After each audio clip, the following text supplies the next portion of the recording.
Welcome to What's the Buzz Honey Farm. It's February 20th, still in winter, but these girls are working. They've made it through the coldest, hopefully the coldest part of winter, and they have found pollen, and they have been packing it in today. I'm looking at this hive. Oh, there went one. Bees have little back pockets, pollen pockets, on their back legs, and they stuff the pollen in there, and then they bring it into the hive. And I've seen yellow, I've seen beige colored.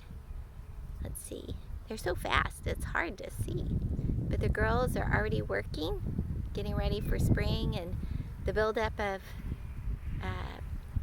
baby bees, so that come spring, when that nectar flow starts, when the flowers start blooming and the nectar's going strong, that they'll have hopefully between 60,000 bees or more in a hive.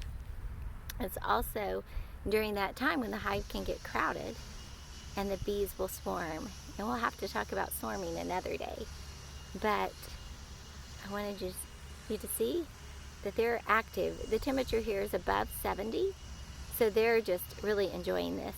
If the temperature were, let's say, 55 or below, and especially on a cloudy day, they stay hunkered down in their hive, keeping the hive about 85 to 90 degrees year round. Oh, did you see that one? She had a boatload of pollen on her little pockets.